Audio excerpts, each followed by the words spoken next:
One of the themes of the panel was for the VIPs, I guess, so people. It was not everybody who had access to the panel, but one of the questions was, what do you do about it?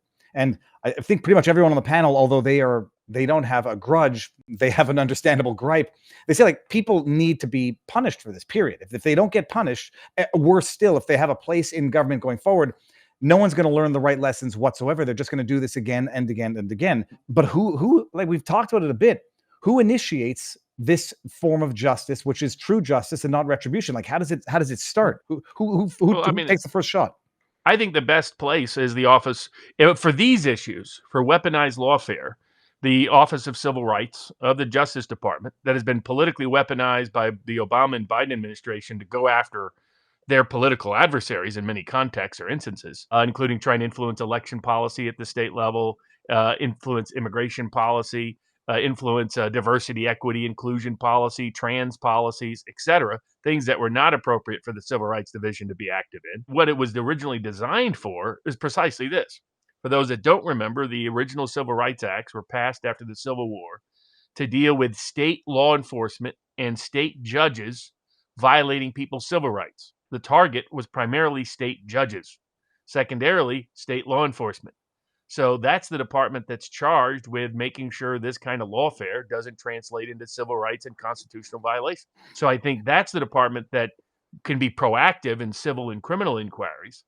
And then I think other departments, Robert Kennedy talked recently about his recommendation to the new attorney general, once appointed, would be to investigate Anthony Fauci for a long list of criminal violations. That would be the Justice Department just in general, with the assistance of the Secretary of Health and Human Services, which hopefully will be Robert Kennedy, and then the CDC and the FDA and the NIH directors, all of whom have come recommended by the Kennedy camp and have good roots in restoring the public credibility and integrity of those institutions. Otherwise, the third aspect would be what I've been calling for, which is a pardon committee, a lawfare committee to look at who has been targeted over the past decade and maybe go back further to other prominent cases of politically motivated prosecutions, selective prosecutions, to go beyond the January 6th cases, but to look at Edward Snowden, to look at Julian Assange, to look at other whistleblowers, I believe unlawfully and wrongfully targeted by both the Obama and Biden administrations. Remember, Obama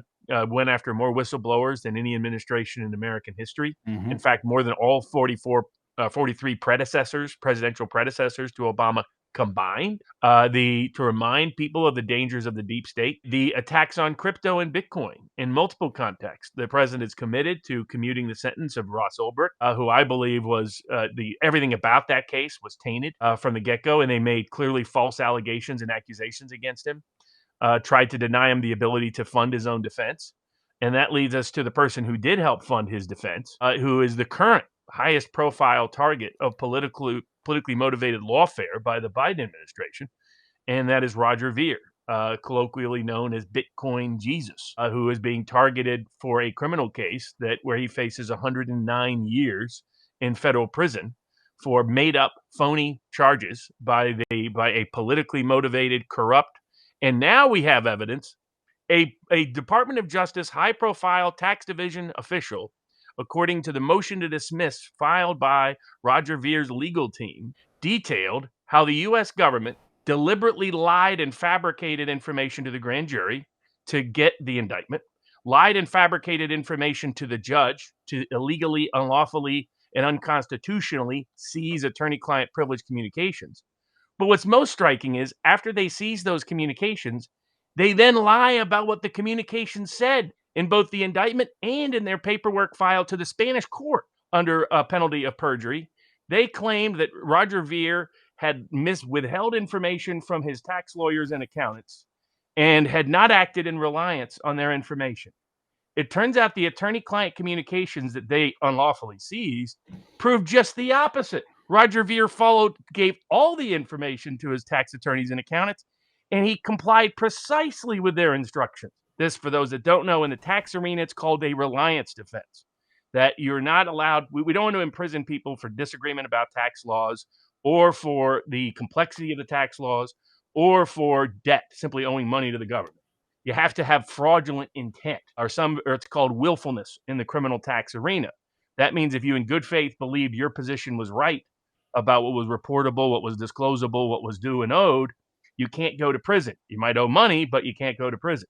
Disagreement with the IRS is not a crime. In the same way, if you fully comply and disclose information to your accountant or tax professional and comply with their advice, you can't go to prison. It's called the reliance defense. They knew he had a perfect reliance defense. So they lied to the judges in the United States, and then they lied to Spanish courts. In fact, there are Spanish court officials now looking at bringing a criminal investigation and potential prosecution of one of the highest ranking Justice Department tax division officials. And so the question becomes, why is it we have to rely on foreign governments to enforce constitutional rights and liberties in America? But the Roger Ver case is a classic case that needs Trump's intervention and rectifying and remedying all the debacles and disasters of this Department of Injustice under the Biden and Obama regimes. And I think that's the third aspect. So Office of Civil Rights, go after people that are violating people's civil rights and weaponize lawfare. Justice Department, look at everything related to COVID and immigration and who needs to be prosecuted. There's substantial evidence of massive conspiracies involving government officials, NGOs, and powerful people that were just given the Medal of Freedom this week, Biden, the one and only Nazi collaborator, George Soros, who was kicked out of Hungary for his intentions of using immigration to destabilize that country and all of Europe, which just follow what's happening with the grooming gang scandal that the British media has been suppressing for almost a decade. It's not happy news, Robert. It's not happy news. It doesn't promote positivity, so it's got.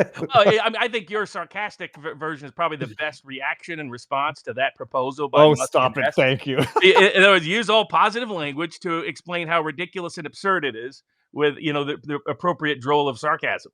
And to transition into that topic we have